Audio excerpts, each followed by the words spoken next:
Diane, Jean-Patrick, c'est quoi le plus stressant quand on fait un événement et qu'on amène 700 personnes et 30 exposants? Ouais. C'est ça. C'est quoi le plus stressant? Le plus stressant, faire un podcast au milieu de ta première journée. Non. Moi, je dirais c'est la semaine avant l'événement où on finit toutes les dernières petits ajustements, où on gère les imprévus, où on s'assure que tout soit parfait ou presque et que voilà, tout le monde passe un bon moment, quoi. Donc c'est le rush final. Et toi, JP? Ouais, un deuxième temps, c'est juste avant l'annonce des dates de la prochaine édition, parce que une fois que la machine est lancée, ça y est, on y est.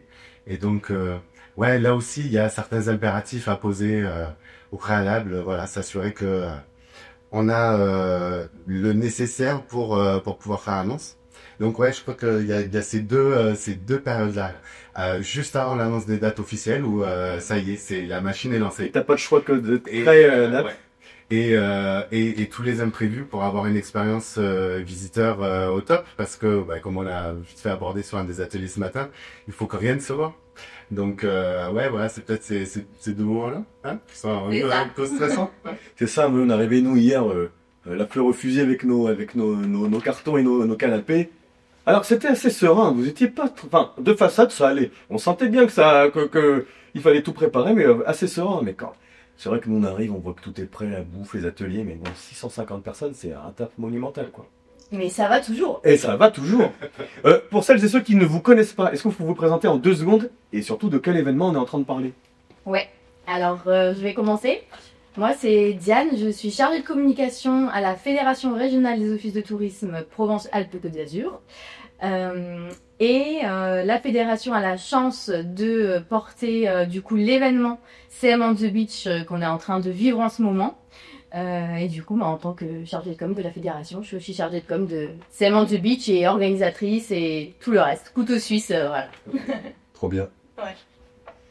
Et moi, c'est Jean-Patrick Ancini, et moi, je suis consultant tourisme, marketing et digital, et puis depuis un certain temps, bien sûr, par la force des choses, intelligence artificielle également. Et voilà, je suis ancien directeur de cette fédération régionale des offices de tourisme.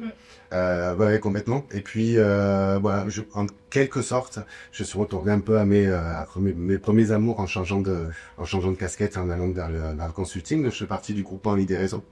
Et en fait, voilà, avec deux de mes compères, Benoît Dudran et Mathieu Hadot, on est en charge aux côtés de la fédération régionale et des partenaires de l'aspect ligne éditoriale de l'événement. Donc, les ateliers, les intervenants, le programme, etc., etc. Voilà, c'est comme ça qu'on se complète. Et comment qui a eu l'idée, peut-être d'ailleurs c'est pas vous deux, qui a eu l'idée d'un tel événement et comment ça se fait? Moi, c'est ça qui me passionne. C'est quoi la genèse d'un événement comme ça? Est-ce que c'est un apéro entre copains où on se dit tiens si on faisait ça? Est-ce que c'est une commande politique? Enfin, j'en sais rien. Comment l'idée a été? C'est quoi la genèse de l'idée? Alors, je vais peut-être parler un petit peu de la genèse et puis Diane pourra clairement voir pourquoi et comment ça se prolonge. En fait, avant, il y a quelques années de ça, en région Provence-Alpes-Côte d'Azur, on avait un événement à portée nationale aussi qui s'appelait Voyage en multimédia. Donc c'était le premier, en son temps, le premier salon du e-tourisme en France. Hein. C'était 1500 voire plus participants par an. Mais il y avait une ligne éditoriale qui était un petit peu différente quand même de CM on the Beach. On apportait plus d'aspects, peut-être plus d'aspects structurels, peut-être plus d'aspects techno aussi, système d'information, etc. À l'occasion de la 8e édition de Voyage en multimédia, on a eu envie d'aller plus loin dans le marketing, notamment le marketing de contenu. Parce que l'avènement était là, était fait, quoi. Les réseaux sociaux, voilà, on avait fait cette bascule-là. Par ailleurs, j'avais travaillé avec les consultants et formateurs de l'époque, un programme de formation, le bien nommé Community Manager de Destination. Donc c'était pour sortir des formations, je me forme à Facebook, je me forme à Instagram. On voulait rentrer dans vraiment les stratégies de contenu. Et donc pour soutenir un peu cette dynamique et pour mettre le doigt vraiment sur les enjeux du marketing de contenu, on a créé CM on the Beach en side event de Voyage en multimédia, donc la veille de l'événement. Et il y a eu comme ça 2 éditions à l'occasion de VEM 9 et VEM 8 et puis VEM 9. Et puis après, pour diverses raisons, voyage en multimédia s'est arrêté. Et on peut dire les diverses raisons ou... Je suis pas sûr que ce soit le plus... Ok, mais il y a une embrouille entre copains. Non, même pas, mais tu sais, c'est un collectif de partenaires à chaque fois. Et on aura certainement l'occasion d'en reparler. Et quand il y a un partenaire qui, pour des raisons tout à fait propres, prend la décision de travailler autrement, parce que il y a un objectif derrière derrière le salon, pardon, il a lieu en région, c'est pas pour rien, c'est qu'il y a aussi un investissement des divers acteurs et collectivités. Ça fait partie de leur manière à eux de sensibiliser, former, etc. Et donc de ce point de vue-là aussi, les outils qu'ils ont à leur disposition évoluent. Et il y avait d'autres enjeux, peut-être sur d'autres aspects. C'est un petit peu comme ça que Voyage en multimédia s'est arrêté. Pourtant, le besoin et la dynamique autour de ce genre d'événement étaient toujours présents. Et du coup, on a pris la décision à partir de 2021 de prolonger l'aventure. Et là, c'est plus Diane qui va dire ça. Et donc, en effet, donc en 2021, alors moi, j'étais pas encore à la fédération, mais j'ai suivi un peu ce qui s'est passé. C'était, la région a voulu relancer quand même cette dynamique autour d'un tel événement pour aider à la montée en compétence de tous les acteurs qu'il y a sur le territoire autour de ce sujet-là. Et donc le side event CM on the Beach qui avait été créé au moment de Voyage en multimédia est devenu un événement à part entière, a vraiment pris ses ailes et du coup a été déployé à grande échelle, donc première édition 2021, 2023 et puis cette année 2025 grâce à tous nos partenaires. CM on the Beach et Community Manager on the Beach ou Content Manager on the Beach? Content Marketing on the Beach. Ouais. Et moi, pendant très longtemps, je pensais que c'était juste du community... Pas très longtemps, 2021, je pensais que c'était juste pour les community managers. Et non. Et même, je crois que je suis passé à côté de la première édition 2021 où j'avais pas capté. C'est en 2023 où on nous appelait pour un atelier où j'étais passé à côté de la thématique de l'événement, quoi. Mais maintenant, t'as capté. Maintenant, j'ai capté et je me dis, mais en fait, vous l'avez fait pour nous, cet événement, l'agence de marketing de contenu, c'est merveilleux. Mais vous savez que vous exaucez un de mes rêves. Hein. Je rêverais de faire un événement comme ça sur le marketing de contenu. Bon, ça existe déjà, on va pas le faire. On avait fait un truc sur le Travel Content Summit où on faisait que en visio, mais c'est merveilleux. Une fois que la région vous dit, bon, on a envie de faire ça et que vous vous dites que c'est cool de le faire, c'est qu'on commence par quoi? C'est parce que là, entre le moment où on a une idée et le moment où on a 600 personnes, c'est cool. On fait quoi? On commence par quoi? On commence par déjà faire le point sur ce qu'on veut faire, à quoi on veut que l'événement ressemble, qu'est-ce qu'on attend de cet événement, qu'est-ce qu'on veut mettre dedans, à qui on veut s'adresser, etc. Donc on fait tout ce point-là et puis une fois que ça s'est calé entre nous, entre l'équipe de l'organisation, avec les partenaires aussi. Donc partenaire de la première heure, il y avait la région bien sûr, donc région sud, il y avait le CRT aussi, Crans-Alpes Côte d'Azur, et puis après les autres partenaires viennent plus tard. Et ensuite on cherche un lieu et on cherche à donner naissance à tout ce qui est sorti de nos envies, de nos cerveaux, quoi. Et le programme, c'est vous qui c'est vous. Quand vous annoncez les dates, vous l'avez déjà un peu le programme. Vous dites quoi? Il faut on a 40 ateliers, on a les grandes lignes, on sait pas quoi faire. Comment? C'est ça qui m'intéresse. Quel est votre degré? Honnêtement, vous avez le droit de dire. En fait, on savait même pas ce qu'on faisait encore la veille. Ah, honnêtement. Alors la veille quand même pas. Mais c'est ça, c'est la veille quand même pas. D'ailleurs, c'est pas comme si on finolait quelques diaporamas. Je ne dirai rien. On est là pour dévoiler les coulisses. Bah oui, dis-le que j'ai rendu mon PowerPoint, pas encore rendu, mais remettre un petit peu de sens là-dedans. Tu sais, t'es un communicant, et t'es aussi un stratège, tu vois, de la communication. C'est un petit peu la même approche entre la ligne éditoriale et puis après vraiment la production de contenu. On est un peu dans la même chose. C'est-à-dire que CM on the Beach, la promesse, c'est un événement qui se prend pas au sérieux et on essaye quand même de capitaliser sur cette expérience visiteur, tant sur l'aménagement des lieux que sur la communication, que sur la soirée, tu vois, qui est un événement fédérateur aussi important pour la communauté CM on the Beach. Mais par contre, en étant très exigeant, très fin sur la ligne éditoriale, sur les expertises qu'on va mobiliser. Et donc, si tu vois, au moment de l'annonce des dates, la ligne éditoriale, elle est ancrée. Ce qu'on veut faire de l'événement, comment on l'imagine, ça existe. Et ça existe au moment de l'annonce des dates et même avant. Mais par contre, pour des raisons évidentes tout bouge à la vitesse grand V, on se laisse quand même l'opportunité d'aller pas jusqu'en dernier moment, mais presque quand même sur la recherche d'intervenants, mais aussi la recherche des bons exemples, des retours d'expérience, etc. Donc voilà, ça se construit par étapes. En gros, voilà, tu vois, 1 an avant, ou même parfois un petit peu plus, il faut qu'on ait validé les fondamentaux, c'est-à-dire il faut qu'on ait un lieu, il faut qu'on ait un collectif, il faut qu'on ait une dynamique. On va dire 6 à 8 mois avant, là on commence à lancer vraiment tout le travail de fond sur la production du programme, des ateliers. Là c'est le moment où on va les mobiliser. Tu sais, pour y avoir participé, ceux qui sont autour de nous, qui C'est carré. c'est carré, c'est sympa de le dire. On va aller mobiliser tout ce collectif parce que vous êtes au contact du secteur du tourisme, des destinations, des entreprises en permanence. Et donc, à longueur d'année, vous produisez des concepts, des méthodologies, du test and learn, etc. Donc ça, on vient le mobiliser 6 à 8 mois avant, en gros, pour commencer à dessiner une architecture. Et jusqu'à la veille au soir, à des heures qu'on va pas dévoiler.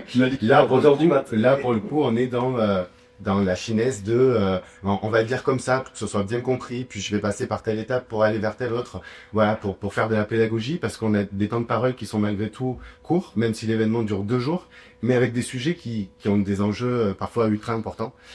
Et donc, pour ça, voilà, ça nécessite aussi de prendre ce temps-là, de digérer ce qui a été produit en termes d'atelier, pour être sûr que le message puisse passer. Voilà, c'est un peu ça, si tu veux, les grandes étapes et un peu la ligne de temps. Ah, incroyable, moi je pensais pas, j'avais plus la notion de temps quand vous m'avez appelé et tout, mais ouais, 8 mois de... Tu sais que l'événement est dans 8 mois, où il y aura un nouveau TikTok qui va émerger, mais tu dois quand même faire ton programme. Donc c'est assez hallucinant. Et ce qu'on n'a pas dit, c'est qu'il y a 40 ateliers quand même en 2 jours, hein, donc c'est... 42. 42. C'est énorme, hein, on se rend pas compte, moi j'en ai fait 3 avec vous. Rien que 3, j'imagine le temps que ça vous prend. On s'appelle 2-3 fois, etc. Fois 40, c'est lunaire, hein, faut s'en rendre compte. Et moi, ce qui m'impressionne à Sam on the Beach versus aussi d'autres salons qu'on peut faire dans le tourisme institutionnel, c'est que pour moi, ce qui vous différencie, c'est la qualité du programme. Donc en fait, ça va vraiment très dans le détail. Tu ressors de là, que tu sois très expert ou pas, tu as eu un truc hyper concret. Et c'est pas comme tu dis, on va parler de métatourisme, peut-être même des sujets qui sont pas très touristiques, qui sont de l'ordre... Ce qui est bien aussi, mais qui sont presque sociologiques. Par là, ça, c'est on the Beach, tu ressors, t'es un technicien, tu ressors avec des exemples très concrets. Donc, moi, c'est ça pour moi qui vous différencie par rapport aux autres. Ça fait plaisir à entendre. Ouais, parce que c'est les vraies orientations qu'on veut donner à l'événement. Et d'ailleurs, sans aucun jugement de valeur, parce qu'on a besoin des deux, en fait. C'est juste que, justement, on avait besoin d'un événement dédié à ça, le beau secteur du tourisme. Ce qu'on voit d'ailleurs sur des choses multisecteurs où on va s'adresser à des communicants, mais vraiment que sur ces aspects-là. Il y a, et ils ont leur place, d'autres événements qui sont portés par d'autres acteurs, des acteurs nationaux ou autres, ou des événements de longue date, qui permettent d'aller sur des sujets complémentaires à Sam on the Beach, mais qui eux aussi ont leur propre ligne éditoriale, et potentiellement, effectivement, on va pas retrouver ces aspects de vraiment dans la finesse marketing, et notamment sur le marketing de contenu. Alors juste pour rebondir un tout petit peu, tu vois, tu as mentionné Sam on the Beach. CM, finalement, pour quel acronyme Alors, très sincèrement, 2017, je crois, VEM 8, première édition, c'était Community Manager. On était vraiment... il y avait ça quand même. On était là. Le hasard des choses, et ce qui a très bien fait les choses, et ça a pu nous permettre de préserver la marque aussi, c'est que rapidement, en fait, on a basculé, par la force des choses et par les usages et par les impératifs marketing, vers le content marketing. Et là, aujourd'hui, on commence à avoir un auditorat qui est beaucoup plus équilibré. Tu vois, quand on regarde les chiffres et on regarde aussi au moment de l'inscription, on demande les fonctions. C'est pas juste toujours pareil pour mettre ça sur une belle slide de bilan. C'est juste parce que l'année d'après, ça va nous permettre encore une fois de venir d'ajuster. Et le profil community manager qui était très présent, déjà les métiers ont évolué. Donc les community managers de plus en plus sont des content managers, ou en tout cas, d'autres aspects devraient être, mais ils y vont de plus en plus. Mais aussi la perception des enjeux par leur management, voire même leur direction. Et c'est vrai qu'on voit aujourd'hui un public qui est vachement plus équilibré entre des purs communicants, voire même des community managers, donc qui est une brique de la communication. Et voilà, vers de la direction marketing, communication, et même de la direction générale. Ça, je veux le garder après sur le public, parce que c'est hyper intéressant. Juste pour la partie intervenant, vous en avez 42 ateliers. Comment vous trouvez vos intervenants? Est-ce que... Moi, j'imagine une horde de boîtes qui vous appellent, vous devez tous copains sur LinkedIn d'un coup, qui vous disent tous, moi j'aurai un atelier animé, est-ce que je peux venir? Est-ce qu'il y a comme ça des gens qui viennent vous sursolliciter ou c'est vous? Par exemple, nous, c'est vous qui nous avez appelés. Est-ce que c'est vous qui choisissez? Et est-ce que dans les coulisses, vous êtes appelés de partout pour que les gens vous supplient de leur accorder un atelier? Comment ça se passe? Écoute, notre métier, nous, c'est d'être consultant. Donc, ça fait partie de notre quotidien, d'être en veille, d'écouter ce qui se fait de bien parce que les bonnes idées viennent de partout. Les belles campagnes, et quand il y a une belle campagne, ben, il y a une structure, un gestionnaire de destination ou une boîte privée, mais qui porte la campagne, qui en est à l'initiative, même s'ils sont allés chercher de l'externalisation, tu vois, mais voilà, qui porte le message, et donc du coup, un super retour d'expérience à nous faire. Souvent, ben, ils le font pas tout seuls, tu vois. Donc, ben, c'est de dire super campagne, super intelligente, parce que les fondamentaux marketing, parce que des aspects de communication, tout ça, et on va aller chercher qui est derrière ça et qui a aidé à. Et donc, cette veille permanente dont on a besoin pour nos métiers de consultants, dont on a besoin pour nos métiers de formation, bah, ça nourrit forcément le truc et surtout les personnes qu'on identifie. Et après, le fait de s'y prendre 6 à 8 mois à l'avance, dans l'échange, c'est aussi de dire, mais attends, moi j'ai travaillé sur ce dossier-là avec elle, avec lui, passe-lui un petit coup de fil, top, je suis sûr qu'il a quelque chose d'intéressant à dire. Pareil pour les retours d'expérience. On baigne là-dedans un peu à longueur de temps. Et surtout, ben, de nouveau, on est vachement attentif à ce que vous pouvez nous dire dans cette première phase de construction du programme. Et en plus, ça se fait, franchement, dans un esprit, moi, que je suis à chaque fois très surpris. Un esprit, je trouve, très bienveillant, de pas de compétition, j'ai compris que CM on the Beach, c'était aussi une auberge espagnole. C'est-à-dire que j'en retire autant que ce que je peux y aborder. Et donc, le programme, mais même l'événement, en fait, se construit aussi au fur et à mesure des apports des uns et des autres. C'est vrai. Donc, c'est comme ça. Après, ouais, c'est vrai que 42 séquences, pardon, un peu plus de 70 intervenants. Donc c'est vrai que quand la mécanique se met en route, où ça y est, le programme est arrêté, on a le truc, et puis commencent les premières visios où on dessine le programme, là je vais rendez-vous avec toi, faut que je le dise à ton co-intervenant, que tout ça se mette en musique, puis la production des supports, puis une fois que le support est fait, on revient dessus parce que il faut que tout se tienne, il faut que le discours soit cohérent, il faut pas que vous marchiez sur les pieds. Bref, tout ça, c'est vrai que ça prend énormément de temps. Mais une fois que les fondamentaux, t'as l'édito, l'architecture de ton programme est posée, ouais, effectivement, c'est du temps, c'est de l'énergie, mais ça roule, ça déroule parce que il y a la ligne d'horizon, on sait où on va. Moi, ce qui m'intéresse, c'est il est bon, hein, mais il m'a pas répondu si t'en avais. Exactement. Ouais. Il venait sur LinkedIn et il likait tes publications Instagram du week-end. Qui frappe à la porte? C'est ce que j'allais rajouter parce que du coup les adresses mail qui sont sur le site de CM on the Beach, c'est moi qui reçois les mails qui sont derrière. Donc on en a un petit peu des gens qui proposent spontanément de participer à des ateliers, mais c'est pas c'est jamais agressif, il y en a pas. Et ben on retrouve pas avec une boîte mail avec 1000 mails à traiter sur le sujet, mais voilà, il y a un peu de sourcing qui se fait comme ça. Derrière, toutes les infos sont redispatchées à l'équipe qui gère le programme, et puis les profils qui semblent intéressants et qui émergent, on les contacte, les sujets qui collent avec le programme. Voilà, c'est plutôt du mail que du LinkedIn, moins de LinkedIn, ouais. Non, c'est pas, je pensais que t'avais horde de suppliants. Non, mais ne lance pas une mode, s'il te plaît. Mais parce que dans un autre événement où je disais, mais c'est bizarre, on n'intervient jamais. Mais il me dit, dis-le moi. Mais moi, c'est bête que j'attends qu'on me demande plutôt que de venir supplier, d'avoir un bout de créneau, quoi. Mais c'est vrai, hein, comment dire, votre manière de concevoir les ateliers, c'est très vrai ce que tu dis. Où on est rappelé plusieurs fois. Enfin, il y a une vraie structure de programme qui est hyper cool. Ok, vous avez l'architecture, vous avez le lieu. On parlera de budget après. Ensuite, à quel moment vous commencez à faire la com auprès du grand public? Bah, la première com, on va dire le lancement, c'est l'annonce des dates de la prochaine édition. Donc un peu plus d'un an en avance, puisque on essaye toujours d'avoir rendez-vous dans un an à peu près. Et puis ensuite, les premiers mois, on fait une com assez douce, et plus l'événement se rapproche, plus la com s'intensifie. pour des raisons qui sont très simples, parce que ben quand on a sali, tous les ateliers sont calés, on a les intervenants, etc.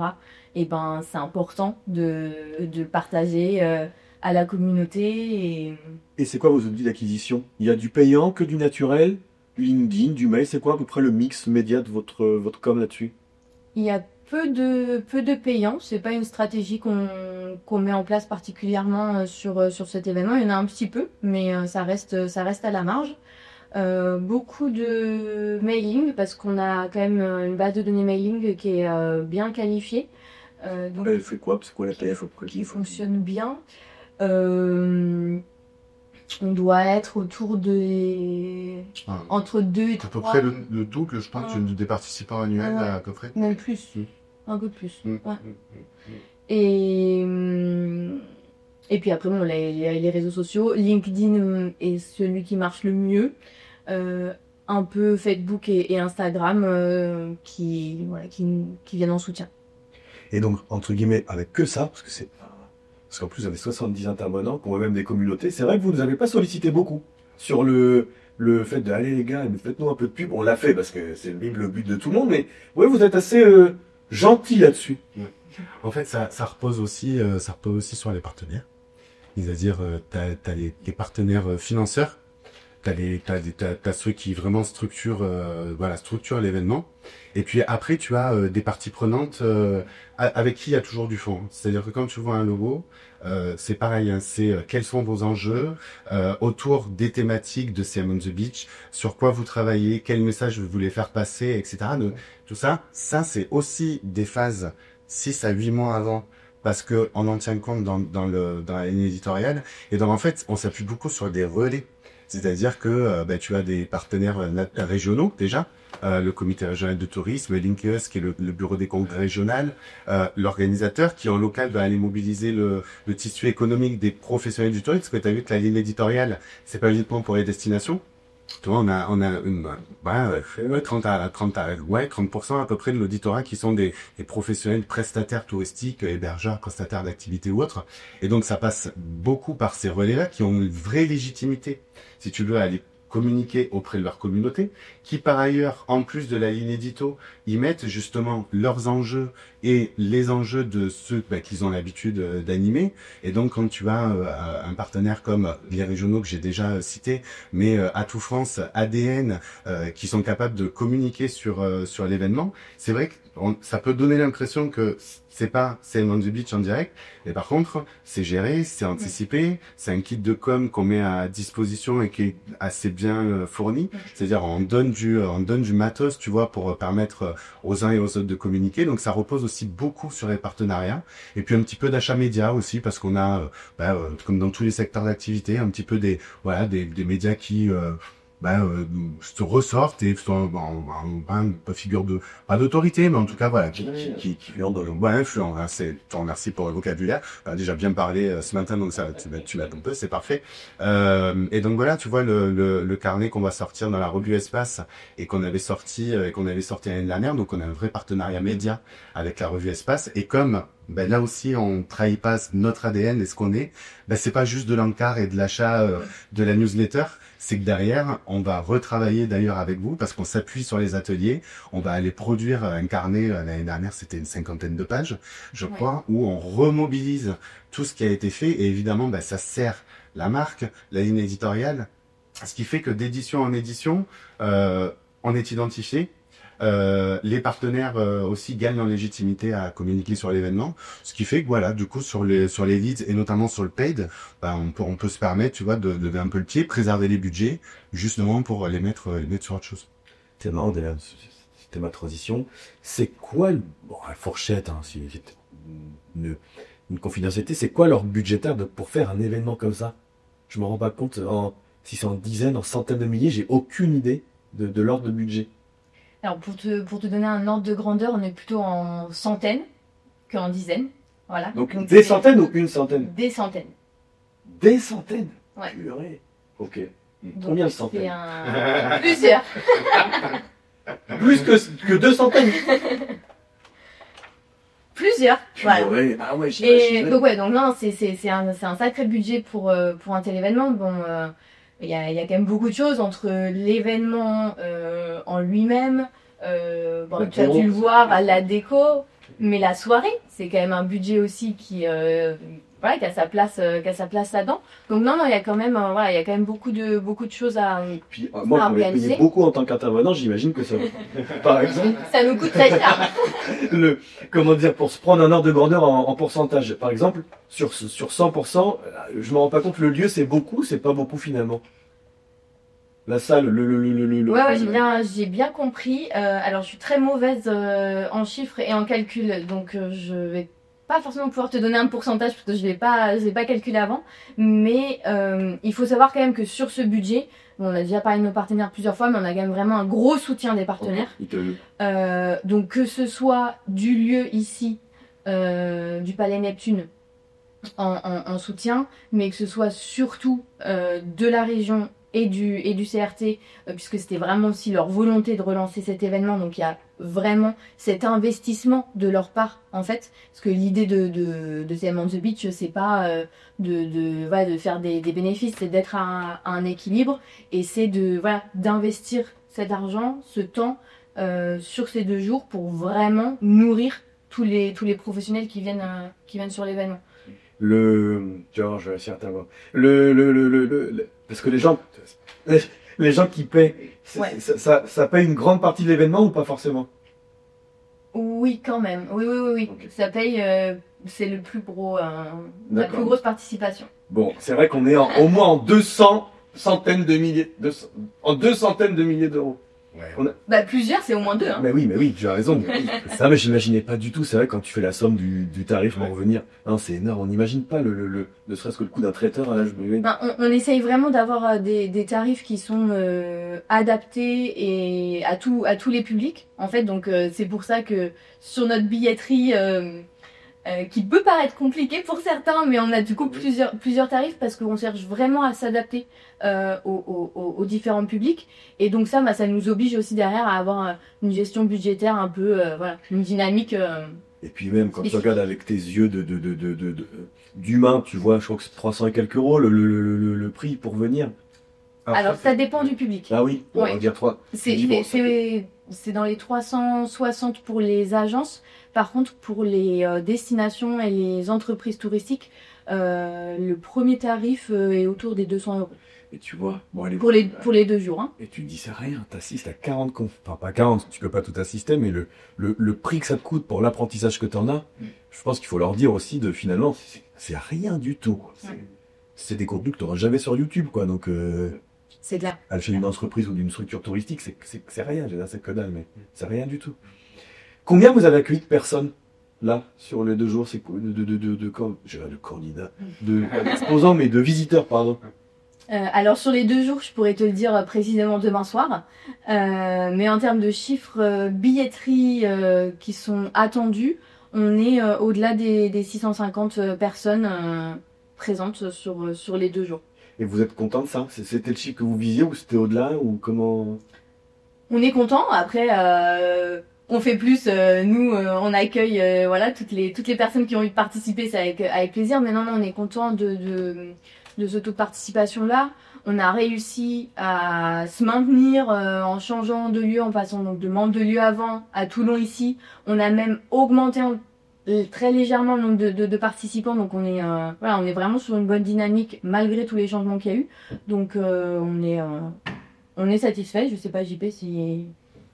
On est en tout cas dans les objectifs, parce qu'il faut quand même là aussi avoir une ligne d'horizon. Donc on est dans les objectifs même un peu au-delà en termes de nombre de participants. On se donne la possibilité que l'événement puisse grandir. Hier, on était en rigolant, c'est sky is the limit, mais c'est un peu ça. Là. C'est tu à l'Urge Max. Oh là, on peut accueillir jusqu'à 800 personnes confort. L'amphi, c'est 790 places.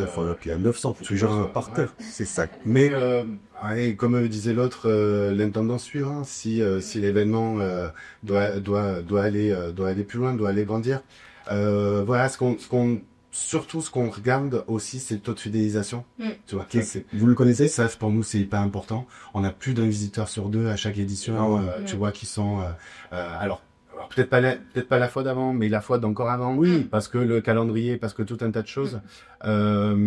Après 2025, c'est une période un peu particulière, tu sais, les ponts, tout ça. Rappelle-toi, le 1er janvier, toutes les publications qu'on avait sur les réseaux sociaux, c'est cette année, tu passes 5 jours, t'as 8 semaines de vacances, c'est un peu ça.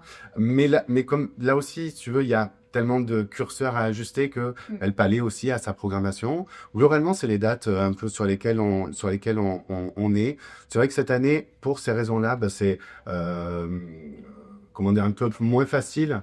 Peut-être on aurait pu, avec un autre contexte, un autre calendrier, certainement avoir peut-être une petite centaine de participants en plus. Donc on est quand même un salon qui est très sectoriel. Et donc la réalité du secteur auquel on s'adresse, c'est que ça y est, on est dans le rush là déjà. Tu vois, il y a une partie des enjeux de l'année qui se jouent dès le mois de mai. Donc voilà, on est sensible à ces trucs-là. Après, juste, tu vois, sur les aspects purement budgétaires, pour en dire un mot, les principaux postes de dépenses, tu peux les deviner. Mais malgré tout, peut-être on va être un peu lourd sur ce podcast, mais on est quand même bien obligé de répéter ça. Là aussi, le lieu, c'est un partenaire. Oui.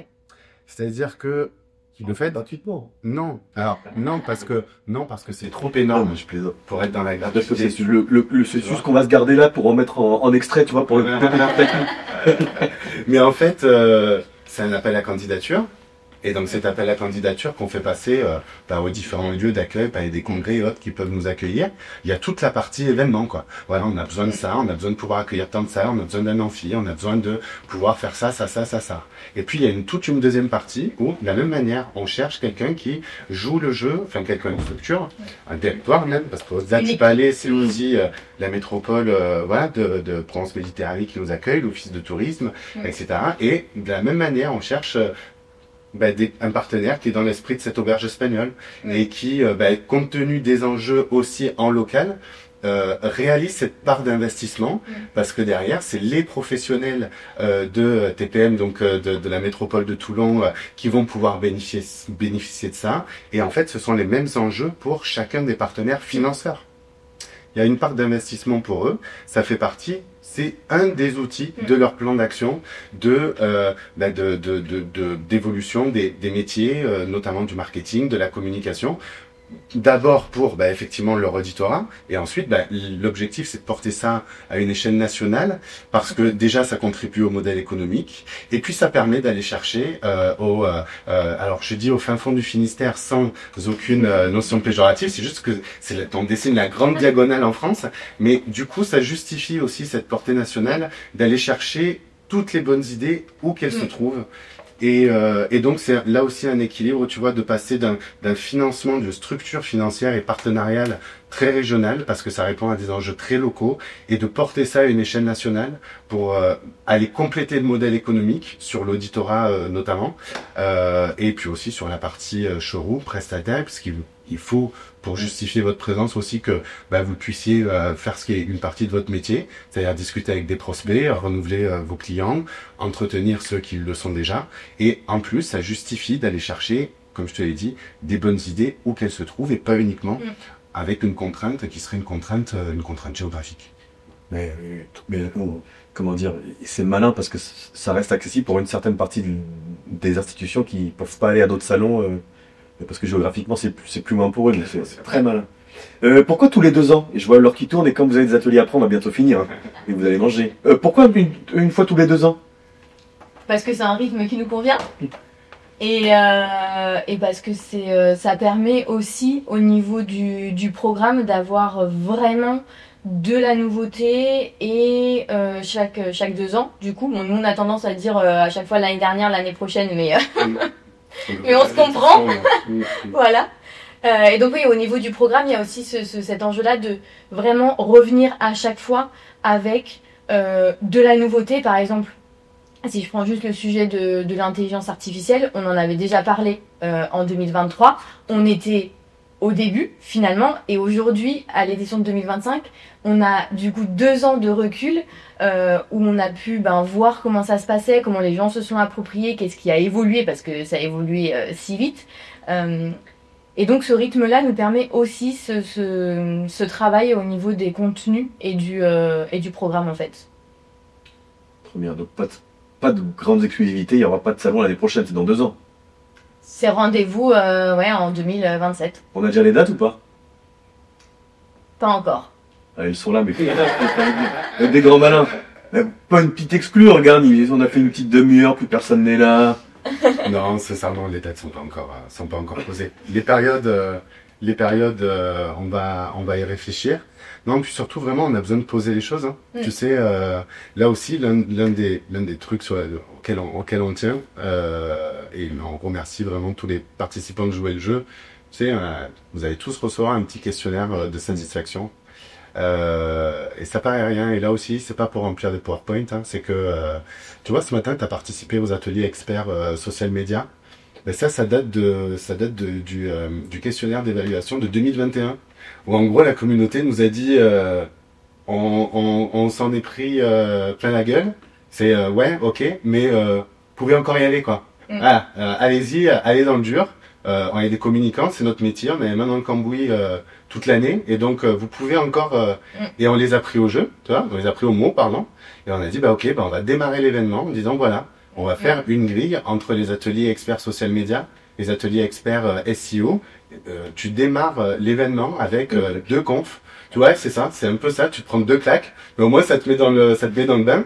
Et à l'inverse, tu vois, à 14h, on redémarre avec les 10 fondamentaux de l'IA, qui va être un peu la conférence qui va installer, voilà, ce que nous on perçoit, à travers toutes les discussions aussi, sur cet avènement de l'intelligence artificielle pour redémarrer un cycle un peu en douceur. Donc en fait, ouais, voilà, ce questionnaire de satisfaction, on va voir sur les dates, sur la période, on va tester des trucs et puis on a vraiment besoin de ce recul-là avant de se projeter. Les partenaires sont bons, hein. Dans 2 ans, ça aura lieu. Donc voilà, après poser une date, je vais te dire, avec tout ce qu'il y a à faire, c'est pas le plus difficile. Ouais. D'ailleurs, je vous laisse là. Merci. Alors, merci d'accorder ce temps-là parce que je sais que c'est le feu et que vous êtes par moi et par vous. Donc, merci beaucoup. Merci de dire les choses aussi. C'est cool. C'est vrai qu'on on est là juste pour parler et profiter et rencontrer les clients. On n'imagine pas la machine derrière. Donc, merci d'avoir joué le jeu. Et puis, on se retrouve dans quelques minutes pour les ateliers. Et puis, et à bientôt pour la suite. Merci à toi et à vous pour votre accueil. Ouais, merci pour ce podcast. Et puis, à tout à l'heure. Merci, à bientôt. Ciao. Allez, à plus, à bientôt. Merci à vous d'avoir écouté l'épisode jusqu'au bout. Je vous demande de le partager et de mettre 5 étoiles sur toutes les plateformes de podcast. Et surtout, retrouvez-nous sur le site des compteurs pour nous briefer sur un projet marketing, communication ou branding. À bientôt.